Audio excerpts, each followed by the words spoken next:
Hello everyone, welcome to my channel invest India. और आज आप सभी के लिए टॉप 5 स्टॉक्स में रिन्यूएबल एनर्जी के लेकर आई हूँ। तो सबसे पहले रिन्यूएबल एनर्जी के बारे में हम बात कर लेते हैं। तो रिन्यूएबल एनर्जी एक ऐसा सोर्स एनर्जी का है जिससे हमारे इन्वायरमेंट को बहुत कम पॉल्यूशन होगा आगे जाके।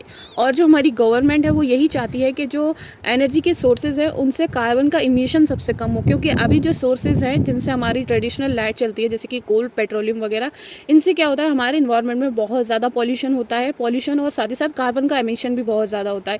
तो जो हमारी गवर्नमेंट है बस यही इनिशिएटिव ले रही है कि कैसे भी करके 2050 तक तो जो है जो कोल है उसका एमिशन कम हो और हमारी जो सोर्सेज ऑफ एनर्जी है वो ट्रांसफ़र हो जाए रिन्यूएबल की तरफ, जिससे हमारा इन्वायरमेंट बिल्कुल क्लीन हो और हमें अच्छी एनर्जी के सोर्सेज मिल जाएँ। तो सबसे इम्पॉर्टेंट जो है वो फोकस हमारी गवर्नमेंट का है। और जो कंपनियां अभी जो रिन्यूएबल एनर्जी बनाती हैं वो आपको आगे जाके बहुत ही ज़्यादा दिग्गज कंपनी बनती हुई देखने को मिल सकती हैं। तो ऐसे ही कुछ कंपनियां यानी कि टॉप 5 कंपनियां मैं आप सभी के लिए लेकर आई हूँ, जिनमें अभी बहुत सारे इन्वेस्टर्स हैं, प्रमोटर्स हैं, बहुत जल्दी से अपना स्टेक होल्ड कर रखे हुए हैं और आगे जाकर भी वो ऐसे ही होल्ड कर रखे रहेंगे। तो यहाँ पर हम देखते हैं वो कौन सी कंपनियाँ। मैंने उन्हीं कंपनियों को यहाँ पर पिक किया है जिनका वर्क बहुत ही अच्छा है, साथ ही साथ इनका मैनेजमेंट भी काफ़ी अच्छा है और उनकी ग्रोथ भी अच्छी होने वाली है। साथ ही साथ इनको कुछ बड़े प्रोजेक्ट मिले हैं फ्यूचर के लिए, वही कंपनियाँ यहाँ पर मैं सिलेक्ट करके लेकर आई हूँ। तो बिना किसी देरी के एक एक कर वो टॉप 5 कंपनियाँ हम लोग देख लेते हैं। तो नंबर 1 पर हमारी जो मेन कंपनी है जो कि लीडर है ग्रीन एनर्जी में, वो है अडानी ग्रीन। अभी आपको 1010 का मिल रहा है। साथ ही साथ अगर हम देखें इस वन डे टाइम फ्रेम में यहाँ पर इसने माइनस में रिटर्न दिए हैं, -8.75% के। अब एक बार हम मैक्स चार्ट देख लेते हैं, उस पर हम देखते हैं कि इसकी ग्रोथ कहाँ से स्टार्ट हुई है। तो आप देख सकते हैं यहाँ पर 2020 से इसकी ग्रोथ स्टार्ट हुई है। 2020 में ये 192.60 रुपीज़ का था। फिर उसके बाद कंटिन्यूसली एक बुलिश ट्रेंड में आपको देखने को मिला है 2021 तक। इसने पीक लिया है, आप देख सकते हैं यहाँ पर इसका जो पीक था वो 2022 में आया था, 2882 रुपीज़ का ये शेयर पहुँच गया था। फिर उसके बाद दोबारा से ये नीचे आया, फिर उसके बाद एक 2000 तक पहुँचा, फिर उसके बाद आप देख सकते हैं दोबारा से ये नीचे आया। एक पीक लिया था 1975 का 2023 में जून में, अभी 20 जून को लिया था। फिर उसके बाद आप देख सकते हैं यहाँ पर अभी डाउन ट्रेंड में ही चल रहा है। ये मार्केट कैप इसका 1.6 लाख करोड़ का इसका मार्केट कैप है। पी की अगर हम बात करें तो पी 151.66 पी है इसकी। साथ ही साथ इसकी अगर हम बात करें डिविडेंड की, तो डिविडेंड अभी ये प्रोवाइड नहीं करवा रहा है। साथ ही साथ ओपन 1020 पर हुआ है, हाई इसने 1021 का लगाया है, लो इसने 1001 का लगाया है। अब हम इसको कैंडलस्टिक पैटर्न पर जब देखते हैं तो मैंने यहाँ पर इसको मार्क किया है एज अ राइजिंग वेज, यानी कि ये राइजिंग वेज बनती हुई दिखाई दे रही है। तो आप समझ सकते हैं राइजिंग वेज जब भी बनती है तो ग्राफ जो है वो और नीचे जाता है। तो यहाँ पर इसकी और नीचे जाने की पूरी संभावना है, क्योंकि यहाँ पर आप देख सकते हैं राइजिंग वेज बन रही है। और साथ ही साथ मैंने यहाँ पर एक टारगेट भी सेट किया है जो कि आपको देखने को मिल सकता है आगे। तो वो टारगेट मैं आपको बता देती हूँ। वो टारगेट है आपका, अब देख सकते हैं लोअर एंड का ये टारगेट है। यहाँ पर ये जो सपोर्ट क्रिएट किया है मैंने यहाँ तक का इसको टारगेट दिया है। आप देख सकते हैं ये टारगेट है 966 का, आपको ये भी देखने को मिल सकता है, यानी कि और डिस्काउंटेड प्राइस पर अभी ये नीचे आपको देखने को मिलेगा।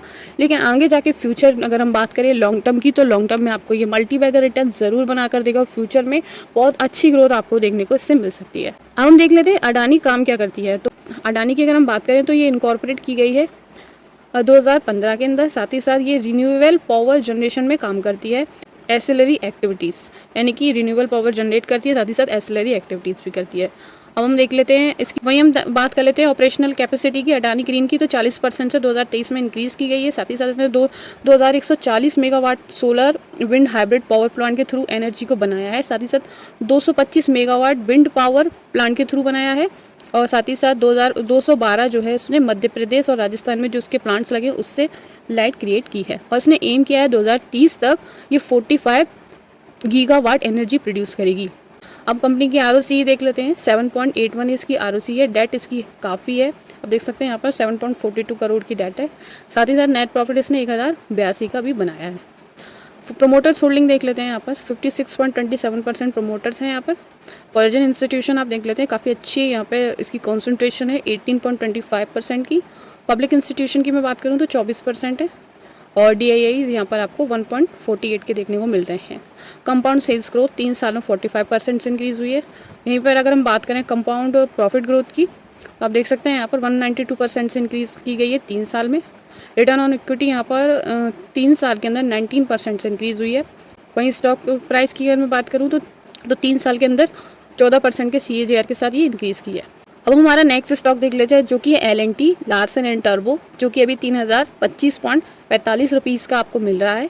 साथ ही साथ अगर हम बात करें एक दिन की, तो आप देख सकते हैं यहाँ पर 2.04% की रिटर्न दी है और इंक्रीज़ किया है 60.40 से। मैक्स चार्ट देख लेते हैं। तो मैक्स चार्ट से इसकी ग्रोथ स्टार्ट हुई है आपकी 2006 से, पीक लेता गया है और आप देख सकते हैं यहाँ पर 506 पर आया, 564 पर आया, आप देख सकते हैं 1000 तक पहुंचा। फिर एकदम से इसने ग्रोथ ली 2020 के बाद। 2020 के बाद आप देख सकते हैं खूब अच्छी ग्रोथ ली। 2022 में भी एक नीचे डाउन ट्रेंड में आया और अभी अपने मैक्सिमम हाई पर प्रेजेंट है। आप देख सकते हैं यहाँ पर इसका मार्केट कैप है 4.24 लाख करोड़ का, पी इसकी 37.77 है, डिविडेंड भी प्रोवाइड करवा रहा है 0.79% का। अब हम L&T के कामकाज को देख लेते हैं एक बार। तो L&T is committed to leading the green revolution in India. यानी कि L&T ने कमिट कर रखा है कि वो ग्रीन रेवोल्यूशन इंडिया में लाकर रहेगी। यानी कि सोलर प्लांट्स बनाती है, छोटे से लेकर बड़े तक सारे पावर प्लांट्स ये बनाती है और इसका जो है यही एम है कि वो ये कमिट कर चुकी है कि ये ग्रीन रेवोल्यूशन इंडिया के अंदर लाकर रहेगी L&T। साथ ही साथ अगर हम बात करें L&T की प्रोजेक्ट की, तो एक बहुत बड़ा अभी L&T को प्रोजेक्ट मिला है मुंबई के अंदर, जिसकी जो एक एस्टिमेशन प्राइस लगाई जा रही है वो 57 बिलियन इंडियन रुपीज़ है। The contract is for design and construction of underground road tunnel project between Orange Gate Eastern Freeway to Marine Drive coastal road at Mumbai India. यानी कि मुंबई के अंदर ये बहुत बड़ा प्रोजेक्ट मिला है जिसकी कॉस्ट लगभग 57 बिलियन इंडियन रुपीज़ बताई जा रही है। अब आप देख सकते हैं यहाँ पर इतना बड़ा प्रोजेक्ट मिला है, तो यहाँ पर इसके जो स्टॉक प्राइस हैं उसमें आपको बूम अभी आपको देखने को मिलेगी और आपको यहाँ पर जितने भी इन्वेस्टर इसमें इन्वेस्ट करके बैठे हैं उनको बहुत अच्छे रिटर्न्स भी आगे जाके मिल सकते हैं। अब हम इसकी कैंडल स्टिक पैटर्न पर देख लेते हैं इसको। आप देख सकते हैं यहाँ पर एकदम से इसने इंक्रीजमेंट आपको देखने को मिला है सितंबर के अंदर। और सितंबर में बात करें हम इस चार्ट पैटर्न की, तो चार्ट पैटर्न यहाँ पर मुझे रिवर्सल दिख रहा है हेड एंड शोल्डर का, यानी कि हेड एंड शोल्डर बना रहा है रिवर्सल में। तो इससे यही साबित होता है कि जब भी रिवर्सल बनता है हेड एंड शोल्डर का, तो जो ग्राफ है वो ऊपर ही जाता है। टेक्निकल के बेसिस पर अगर मैं आपको बताऊं तो यहाँ से आपको ये जो इसके ग्राफ है वो आपको ऊपर जाता हुआ देखने को मिलेगा और आप देख सकते हैं इसमें आपको आगे जाके बुलिश ट्रेंड ही देखने को मिलेगा। अब हम बात कर लेते हैं आरओसी की, तो 11.6% आरओसी है। साथ ही साथ डेट भी है इसकी 1.35 करोड़ की और नेट प्रॉफिट इसका 13.398 करोड़ का इसका नेट प्रॉफिट है अभी तक। सेल्स की मैं बात करूँ तो आप देख सकते हैं मार्च में इंक्रीज़ हुई है एज कम्पेरिजन टू मार्च 2022 में। वहीं अगर हम बात करें नेट प्रॉफिट की, तो 10,419 करोड़ का यहाँ पर नेट प्रॉफिट है 2022 में, जो कि इंक्रीज़ हुआ है 12,531 का। अब हम बात कर लेते हैं शेयर होल्डिंग पैटर्न की, तो पब्लिक यहाँ पर 36.46 है। साथ ही साथ प्रोमोटर्स नहीं है इस कंपनी में। FIIs यहाँ पर अवेलेबल है 25.24, DIIs भी अवेलेबल है 38.3%। यहाँ पर सबसे ज़्यादा चौंकाने वाली बात यह है कि इस कंपनी में कोई भी प्रमोटर्स नहीं है। कंपनी यहाँ पर पब्लिक और FIIs की कंसंट्रेशन ज़्यादा है, DIIs की भी है, लेकिन प्रमोटर्स यहाँ पर बिल्कुल भी अवेलेबल नहीं है इस कंपनी के अंदर। अब हम अपनी थर्ड कंपनी देख लेते हैं जिसका नाम है इंडियन ऑयल कॉरपोरेशन, जो कि अभी 90 पर ट्रेड कर रहा है। वहीं अगर हम इसको देखें तो आप देख सकते हैं एक दिन में इसने 0.44% के रिटर्न्स दिए हैं नेगेटिव में। वहीं अगर हम इसको मैक्स चार्ट पर देखते हैं तो मैक्स चार्ट पर आपको कुछ और डिटेल देखने को मिल सकती है।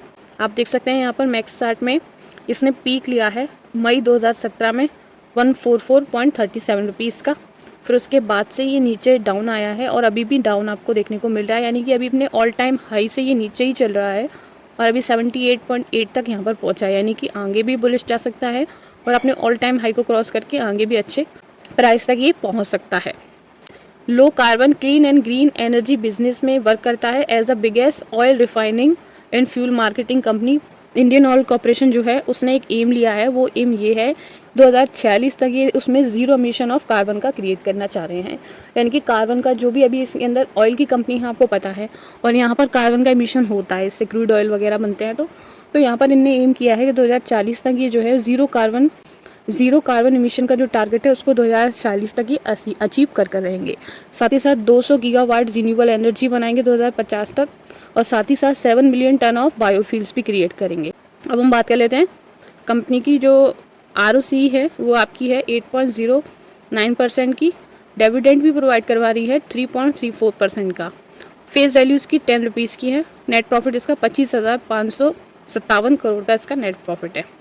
प्रोमोटर्स भी हैं इसके कंपनी में 51.51% पब्लिक है इसके अंदर 9.76 की, FYI इसके अंदर 7.56% के, DIIs यहाँ पर आप 31% के हैं, एंड DIIs होल्डिंग भी है, FYI होल्डिंग भी है, साथ ही साथ पब्लिक भी अवेलेबल है और मोटर्स भी हैं। सारे सबकी कंसंट्रेशन काफ़ी अच्छी है। अब हम हमारा फोर्थ स्टॉक देख लेते हैं जो कि ज़ोडिक एनर्जी लिमिटेड है, जो कि 129 रुपीज़ का भी आपको मिल रहा है। साथ ही साथ अगर हम वन डे टाइम फ्रेम पर इसको देखते हैं तो आप देखेंगे -2.5 की डिक्रीजमेंट के साथ 1.86% के नेगेटिव रिटर्न इसने दिए हैं। वहीं अगर हम बात करें इसके चार्ट की मैक्स पर, तो आप देख सकते हैं यहाँ पर 2023 और मतलब एक साइड बेस पैटर्न आपको देखने को मिल रहा है। ना ही ज़्यादा ग्रोथ हुई, ना ही ज़्यादा इसमें डिक्रीजमेंट आपको देखने को मिल रही है। 150 तक अभी तक ये पहुँचा है मैक्स, फिर उसके बाद फ्लक्चुएट होकर 129 तक अभी ये प्रेजेंट सिचुएशन में बना हुआ है। हम बात कर लेते हैं ये कंपनी कामकाज क्या करती है, तो ये सोलर पावर प्लांट के जनरेशन का काम करती है। मेन जो इसका काम है वो यही है। डिविडेंड नहीं प्रोवाइड करवा रही है। ROE इसकी है 8.90, ROCE इसकी 11.2 की है। डेट कंपनी की है 1.37 करोड़ की। नेट प्रॉफिट इसका है 5.21 करोड़ का। अब हम इसकी सेल्स को देख लेते हैं, तो सेल्स हम देखते हैं तो 22 से 23 में डिक्रीज़ हुई है। वहीं अगर हम बात करें नेट प्रॉफिट की, तो नेट प्रॉफिट यहाँ पर 5 करोड़ का है 2022 में, जो कि डिक्रीज़ हुआ है 2023 के अंदर। यानी कि अभी ये डाउन ट्रेंड में आपको देखने को मिली है, यानी कि अभी प्रॉफिटेबल नहीं है ये कंपनी है। अब हम बात कर लेते हैं हमारी फोर्थ कंपनी का, जो कि है SJVN लिमिटेड। 73.20 रुपीज़ पर अभी ये मिल रही है आपको। साथ ही साथ एक दिन में इसने 1.10% के इंक्रीजमेंट के साथ रिटर्न दिए हैं। साथ ही साथ अगर मैं बात करूँ इसके मैक्स चार्ट की, तो मैक्स चार्ट में आप देख सकते हैं 20 रुपीज़ से शेयर ने स्टार्ट की थी ट्रेडिंग, और ये अभी ऑल टाइम हाई पर अभी अवेलेबल है। ऑल टाइम हाई से थोड़ा सा नीचे चल रहा है एक साल के अंदर, आप देख सकते हैं 40 से इसने इंक्रीजमेंट दिया एक साल में। 2023 में 40 से ये 73 पर पहुंच चुका है। अब बात कर लेते हैं कंपनी के मार्केट कैप की, तो 28.77 करोड़ का मार्केट कैप है। पी इसकी 28.23 की है। डिविडेंड भी प्रोवाइड करवा रहा है, 2.42% का डिविडेंड ये प्रोवाइड करवा रही है। अब बात कर लेते हैं कंपनी का कामकाज क्या है, तो SJVN is engage in the business of electricity generation. The company is also engage in the business of providing consultancy for hydro power project. तो आप देख सकते हैं कंसल्टेंसी भी प्रोवाइड करवाती है हाइड्रो पावर, यानी कि वाटर के जो पावर प्रोजेक्ट्स बनते हैं उसके लिए। साथ ही साथ ये इलेक्ट्रिसिटी जनरेट करती है ग्रीन एनर्जी के थ्रू। अब हम बात कर लेते हैं वर्क, यानी कि इसका विजन क्या है कंपनी का। The company has vision to increase its electricity generation capacity to 500 megawatt by 2023। साथ ही साथ अगर हम बात करें 12,000 मेगावाट बाय 2030, यानी कि 12,000 मेगावाट एनर्जी ये जो है वो 2030 तक 25,000 मेगावाट जो है 2040 तक रिड्यूस करने का ये वादा करती है। कंपनी की अगर ROE की बात करें तो आप देख सकते हैं यहाँ पर 10.3% की ROE है। ROCE यहाँ पर 9.27% की है। डेट भी है इस कंपनी की 1.01 करोड़ की। नेट प्रॉफिट इसका है 1.022 करोड़ का इसका नेट प्रॉफिट है। कंपाउंड सेल्स ग्रोथ 3 साल में 3% से इंक्रीज हुई है। कंपाउंड प्रॉफिट ग्रोथ की बात करें तो नेगेटिव में, 3 साल में माइनस में हुई है। रिटर्न और इक्विटी की मैं बात करूँ तो 3 साल में 11% से इंक्रीज हुई है। स्टॉक प्राइस CAGR की बात करें तो 49% से इंक्रीज हुआ है। अब हम बात कर लेते हैं शेयर होल्डिंग पैटर्न की। प्रमोटर्स काफ़ी अच्छे हैं यहाँ पर 86.77 के। पब्लिक यहाँ पर 7.51% की। DIIs यहाँ पर 4.32 के हैं। FIIs 1.4%। अब हम बात कर लेते हैं लास्ट कंपनी के, जो कि सबसे इंपॉर्टेंट कंपनी है। उसका नाम है सुजलॉन एनर्जी लिमिटेड, जो कि अभी 25 रुपीज़ का आपको मिल रहा है। 25 रुपीज़ पर ये ट्रेड कर रहा है। अभी 25.80 रुपीज़ पर ये ट्रेड कर रहा है। साथ ही साथ मार्केट कैप की बात करूँ तो 35.04 थाउजेंड करोड़ का इसका मार्केट कैप है। P 55 की है। साथ ही साथ अगर हम बात करें डिविडेंड की, तो डिविडेंड अभी प्रोवाइड नहीं करवा रहा है। हम देख लेते हैं वन डे के अंदर 0.78% के साथ इंक्रीज़ किया है। रिटर्न प्रोवाइड किए हैं 0.78% के। एक साल में आप देख सकते हैं ग्रोथ की मैं बात करूँ तो अप्रैल से यहाँ पर इंक्रीज़ हुआ है, यानी कि जून से ये 11 का था, यानी कि 11 रुपीज़ का था, जो कि इंक्रीज़ करके 25 तक अभी तक पहुँच चुका है और मैक्सिमम पर चल रहा है अभी। बात कर लेते हैं मैक्सिमम की, तो इसने मैक्सिमम जो है 400 तक हिट किया है। आप देख सकते हैं तो अभी ये ऑल टाइम हाई से बहुत ज़्यादा नीचे है और आगे जाके फ्यूचर में ये आगे ही जा सकता है 400 से ऊपर। तो पहले भी इसने मल्टीपैकर रिटर्न प्रोवाइड किए हैं और अब ये डाउन ट्रेंड में आ गया है। और आप देख सकते हैं अपने ऑल टाइम हाई से ये कितना नीचे चल रहा है आप देख सकते हैं। तो आप देख सकते हैं 92.78% के ऑल टाइम हाई से ये नीचे चल रहा है और अभी इसके चांसेस यही हैं कि ये ऊपर जाएगा। और 5 साल में इसने ग्रोथ दी है। ओवरऑल 5 साल में तो इसने इंक्रीजमेंट दिया है, लेकिन अभी भी अपने ऑल टाइम हाई पर नहीं पहुंचा है। ऑल टाइम हाई इसका 400। अब बात कर लेते हैं कंपनी का कामकाज की, तो ये इनकॉर्पोरेट हुई है 1995 के अंदर। साथ ही साथ ये जो काम करती है वो ये है कि ये turbine generators and related component बनाती है, यानी कि टरबाइन जनरेटर्स और उससे रिलेटेड कंपोनेंट्स जो है वो बनाती है कंपनी। साथ ही साथ अगर हम डिविडेंड की बात करें तो 0% का डिविडेंड प्रोवाइड करवाती है। कंपनी की ROE यहाँ पर मेंशन नहीं की गई है। साथ ही साथ ROC इसकी 20 की है। साथ ही साथ डेट है इसकी 1.76 करोड़ की। नेट प्रॉफिट की बात करूँ तो 556 करोड़ का यहाँ पर नेट प्रॉफिट है। कंपनी की सेल जो है वो मार्च 2022 से 2023 में डिक्रीज़ की गई है। मार्च 2022 में जो थी वो थी 6582 और जो कि डिक्रीज़ होकर 5971 हो गई है। प्रॉफिट काफ़ी ज़्यादा इंक्रीज़ हुआ है, आप देख सकते हैं। यानी कि यहाँ पर अगर हम प्रॉफिट देखें तो प्रॉफिट का काफ़ी इंटरेस्टिंग डाटा है।